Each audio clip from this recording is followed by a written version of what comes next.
There are 3 positions that almost guarantee a man finishes before he wants to. And the frustrating truth is, they're probably your favorites. Maybe you've noticed it. Maybe you've tried to push through it. Maybe you've blamed yourself, your age, your body, without ever understanding what was actually happening or why. Today I'm going to tell you exactly which positions they are, exactly why your body responds the way it does in them, and most importantly, exactly what to do about it. Because this is fixable, completely, practically, tonight fixable. And by the time this video is done, you are going to have everything you need. Why this happens, the physiology of finishing too fast. Before we name the positions, I want to give you something more valuable than a list.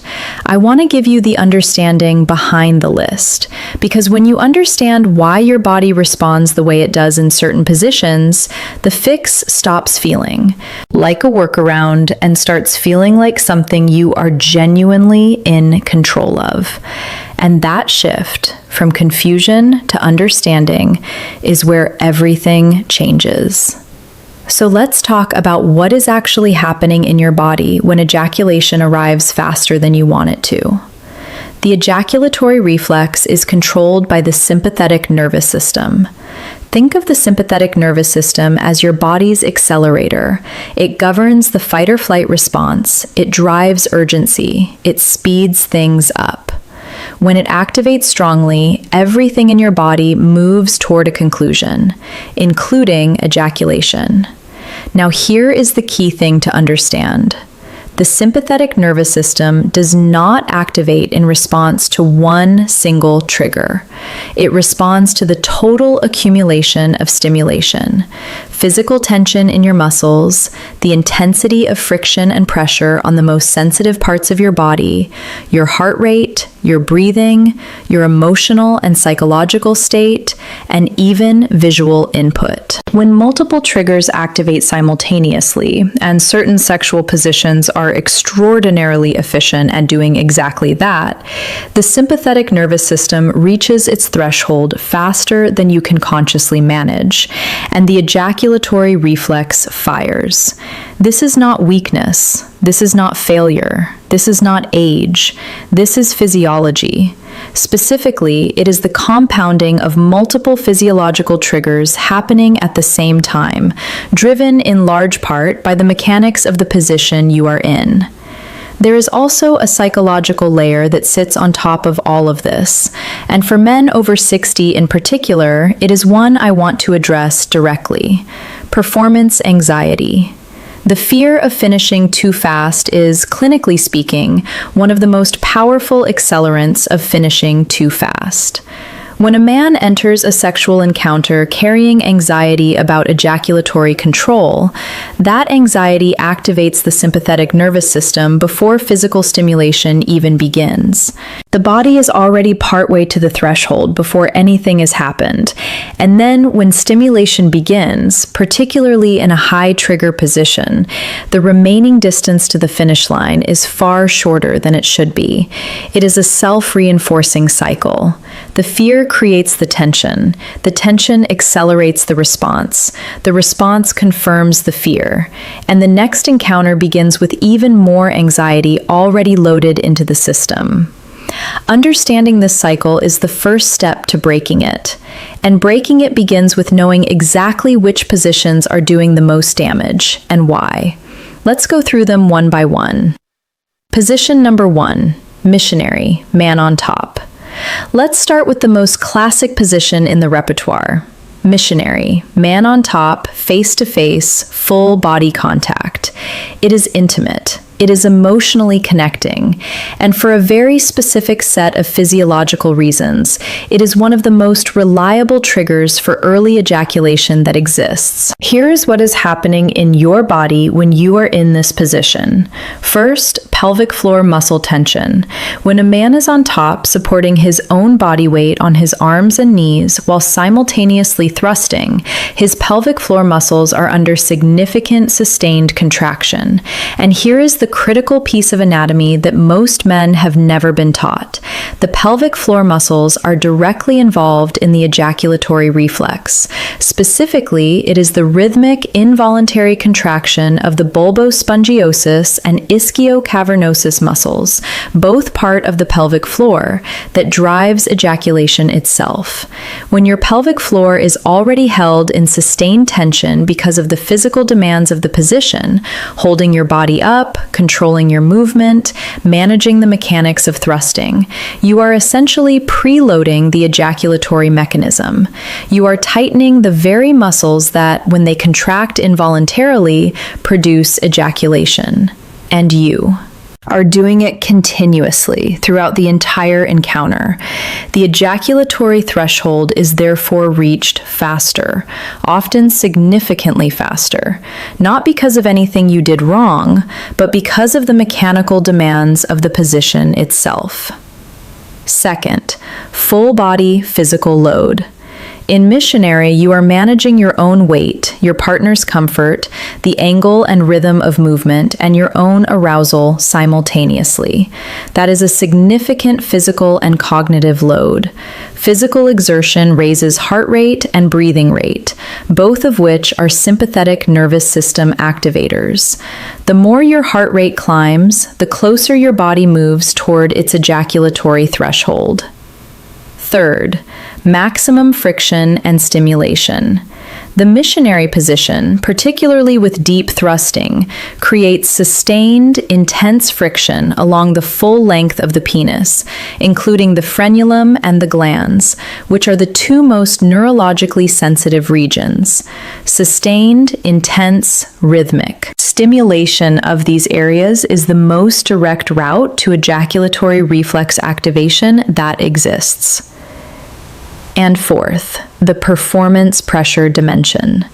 Face to face, in full view of your partner, with the full weight of the encounter on your body and your movement, Missionary carries more psychological performance pressure than almost any other position. For men over 60 who may already be carrying some degree of performance anxiety into the bedroom, that pressure is a significant additional sympathetic nervous system trigger. All four of these forces operating simultaneously in a single position. That is why Missionary, for all its emotional appeal, is physiologically one of the fastest routes to an ending that arrives too soon. Position number 2, Doggy style rear entry. Now, let's talk about the second position on this list. And for many men, this one comes as a genuine surprise, because doggy style is often thought of as a position where a man feels most in control. Physiologically speaking, however, it is one of the highest stimulation configurations possible. And high stimulation, as we now understand, means a faster route to the ejaculatory threshold. Here is what is happening. The rear entry angle creates deep penetration almost automatically. The geometry of the position allows for a depth and angle of stimulation that is significantly greater than most other positions. And deep penetration means sustained, intense contact with the most sensitive regions of the penis on every single thrust. Specifically, the glans, the frenulum, and the corona of the penis are in continuous high-pressure contact. These are the areas with the highest concentration of nerve endings in the male body. Sustained, rhythmic, deep stimulation of these areas is, neurologically speaking, the most efficient possible route to triggering the ejaculatory reflex.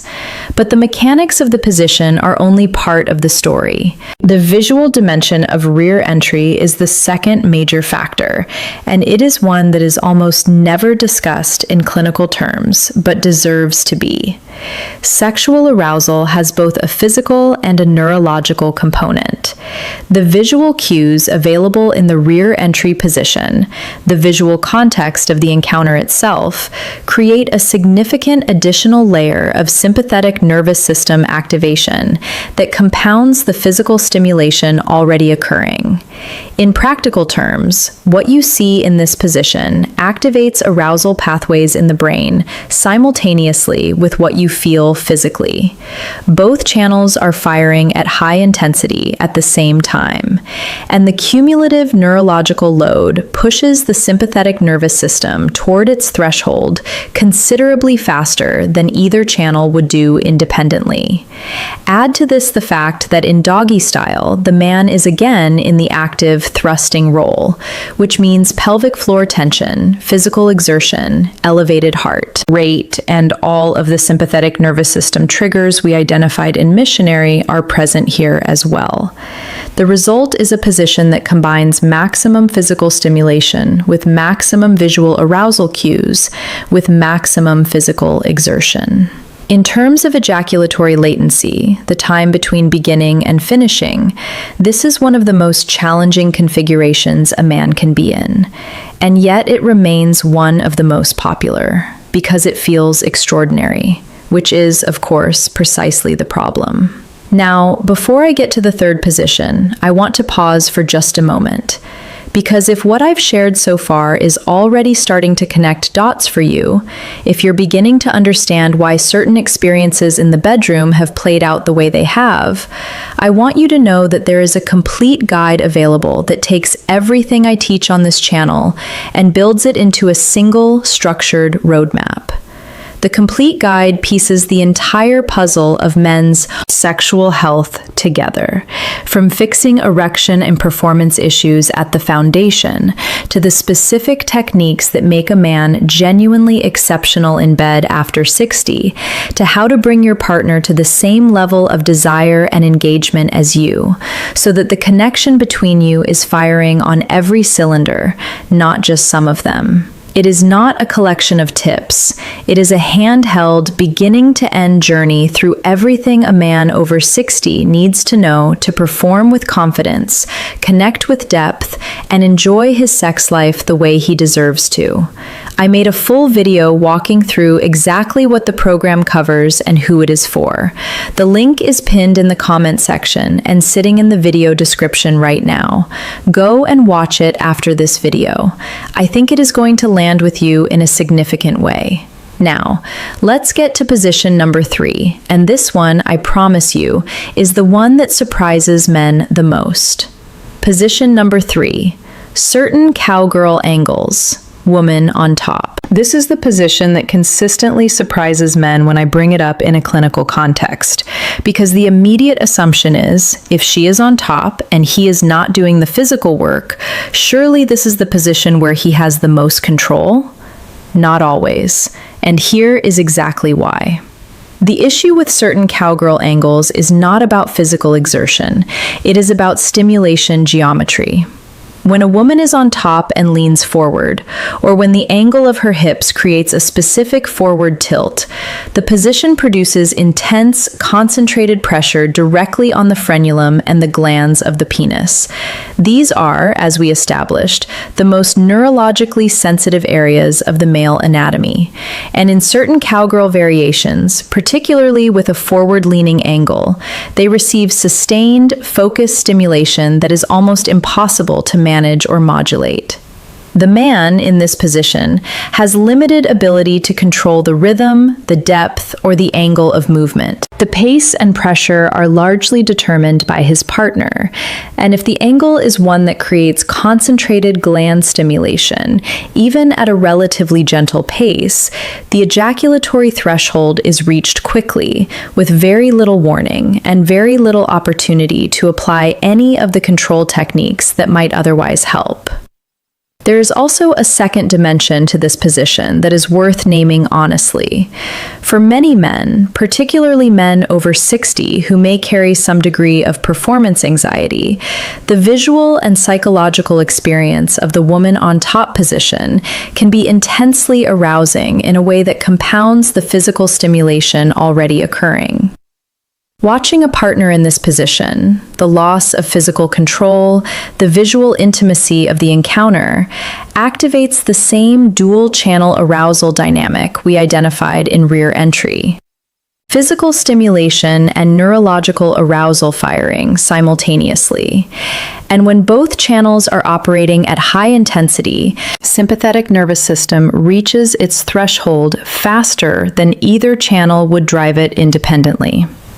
The important distinction here is that not all cowgirl angles are equal. This is not a position to abandon entirely. It is a position to understand and to modify deliberately.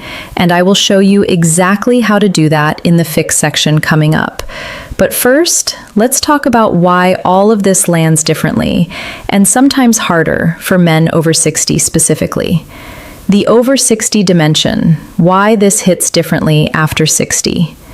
I want to take a moment here to speak directly to where you are in life, because the research on ejaculatory control and aging contains something that surprises most men the first time they hear it. Aging affects ejaculatory control in two opposing directions, and understanding which direction applies to you and why is essential for making sense of your own experience. For some men, the natural neurological changes of aging produce delayed ejaculation, a longer time to reach the threshold, reduced sensitivity, and sometimes difficulty reaching climax at all. This is the experience many men expect when they think about sex after 60. But for a significant subset of men over 60, particularly those dealing with performance anxiety, those with a long history of rapid masturbation habits developed earlier in life, or those experiencing reduced sexual frequency, the opposite is true. The ejaculatory threshold becomes lower, control becomes more difficult, and the positions and triggers we have discussed today have a more pronounced effect than they might have had in younger years. Why does this happen? Several reasons, and they work together. The first is the anxiety-arousal feedback loop, which I described earlier, and which is significantly amplified in men over 60. The history of experiences in the bedroom, the good ones and the difficult ones, accumulates over decades. Men who have experienced episodes of early ejaculation carry that history into subsequent encounters. The anticipatory anxiety is higher, the sympathetic nervous system is more preloaded, and the threshold is therefore reached more quickly. The second reason is reduced sexual frequency. For many men in this age group, the frequency of sexual activity has decreased compared to earlier decades, for a variety of reasons, including relationship dynamics, health, and life circumstances. Reduced frequency means the body becomes less regularly calibrated to the experience of sustained arousal without immediate resolution. The ejaculatory reflex, in a sense, becomes more hair trigger, less accustomed to the sustained build of a full sexual encounter. The third reason, and this is one I want to name specifically because it is almost never discussed, is the impact of decades of rapid masturbation habits. Many men developed masturbation habits earlier in life that prioritized speed, often out of necessity, out of privacy constraints, out of the simple mechanics of a younger man's solo experience. Over decades, this conditions the ejaculatory reflex toward a faster timeline. The body learns through thousands of repetitions that arousal moves quickly toward resolution. And that conditioning does not disappear simply because the context has changed. This is not something to feel shame about. It is physiology shaped by habit, and habits, with the right approach, can be reshaped.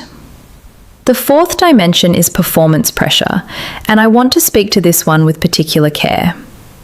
Men over 60 bring a unique combination of experience and vulnerability into the bedroom. They know what good sex feels like. They have a reference point for what they want to deliver.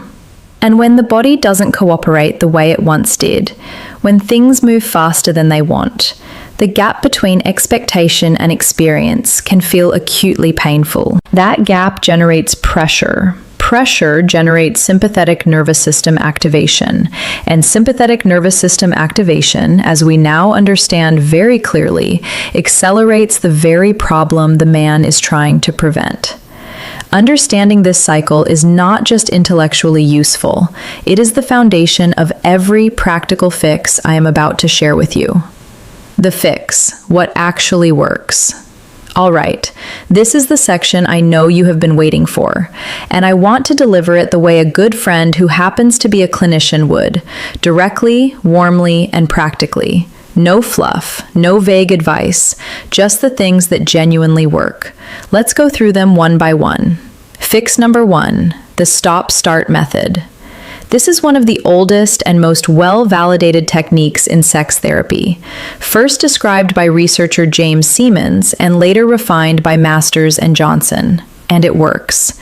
The principle is simple. During sexual activity, when you feel yourself approaching the point of no return, stop completely. Allow the level of arousal to decrease by about 30%, then resume. The goal is not to white-knuckle your way through the experience. The goal is to teach your body, through repeated practice, that arousal can build, plateau, and continue without immediately tipping over the threshold.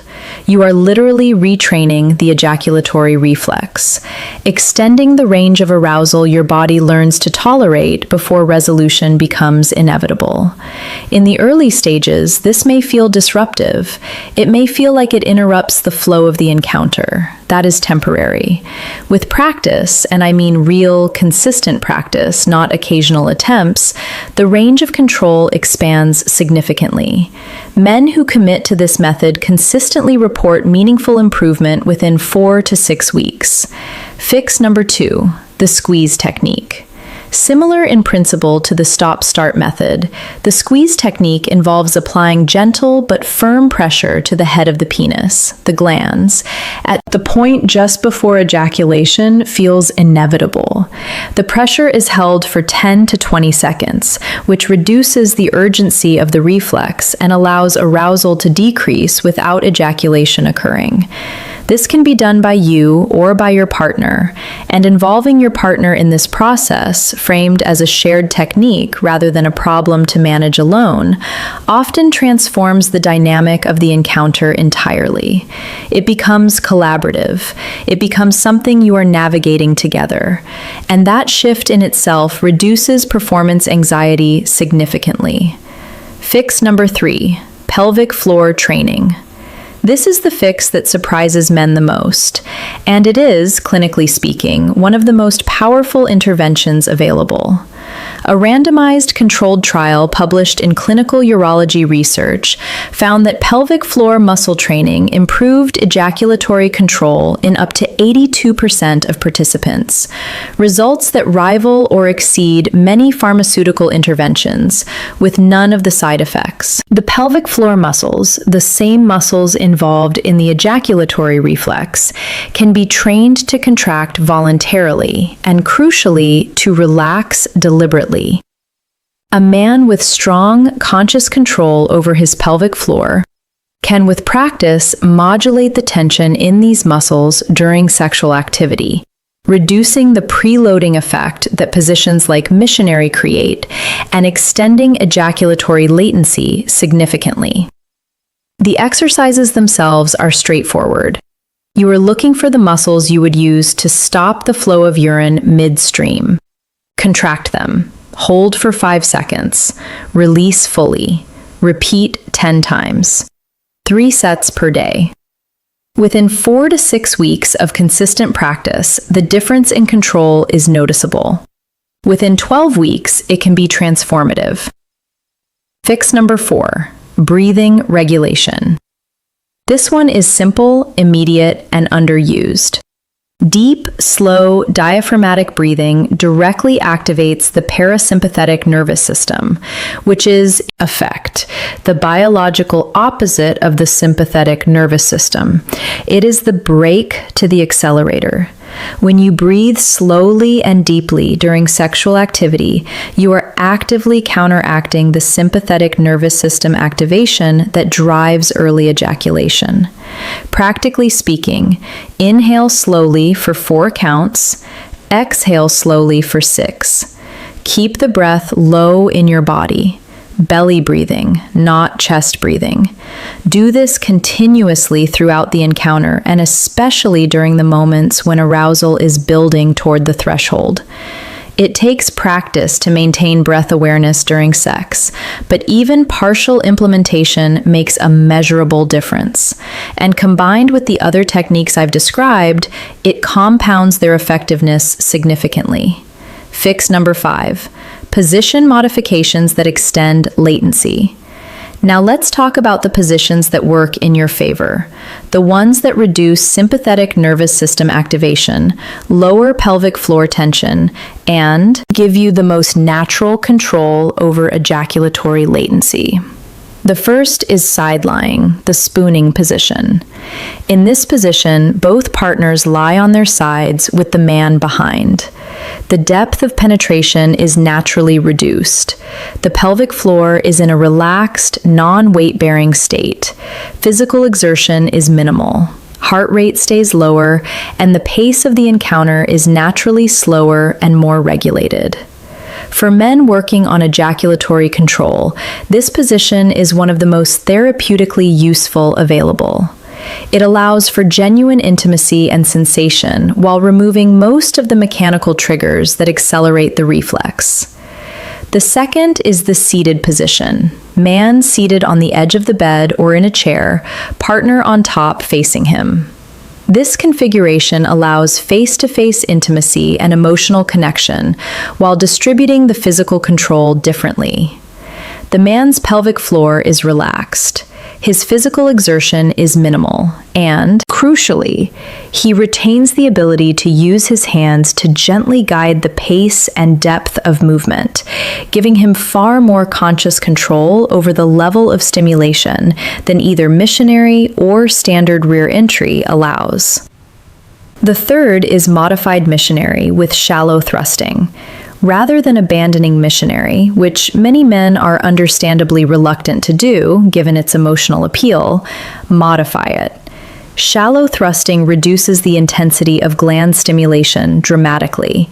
Consciously relaxing the pelvic floor between thrusts, pausing periodically, and maintaining slower, more deliberate movement all extend latency significantly while preserving the intimacy and connection that make the position meaningful in the first place. The goal is not to avoid the positions you love. The goal is to understand them well enough to move through them on your own terms. And if today's video has opened a door for you, if you are sitting here thinking that you want more than individual pieces, that you want the complete roadmap, I want to make sure you know that it exists. The complete guide takes everything I teach across this channel and builds it into a single, structured, beginning-to-end journey through men's sexual health after 60. It starts at the foundation, fixing the erection and performance issues that undermine confidence before anything else can be addressed. It moves through the specific techniques that make a man genuinely exceptional in bed after 60, not just functional, but extraordinary. And it finishes with something most programs never touch: how to bring your partner to the same level of desire and engagement as you, so that the connection between you is full, mutual, and deeply satisfying for both of you. It is the entire puzzle, pieced together, with someone guiding you by the hand from the very beginning to the very end. I made a full video walking through exactly what the program covers, who it is designed for, and what men who have gone through it are experiencing on the other side. That video link is pinned in the comment section right now. It is also sitting in the video description. Go and watch it. I made it specifically for the man who is done leaving things to chance and ready to take the whole thing seriously. I think it is going to mean something to you. If this video helped you today, if something landed, if something finally made sense, if you are walking away with something you are going to actually use, please share it with someone who needs it. Leave me a comment below. Tell me which of the 3 positions surprised you most. Tell me which fix you are going to try first. This community is built on honest conversation, and every comment you leave helps me understand what to bring you next. Subscribe if you have not already, and know that every single week, this is what I show up to do: give you the real information, the clinical depth, and the genuine care that men's sexual health deserves. You are not alone in this. You are not out of options, and the best years of your sex life are not necessarily behind you. I'm Dr. Julia Rhodes. I'll see you in the next one.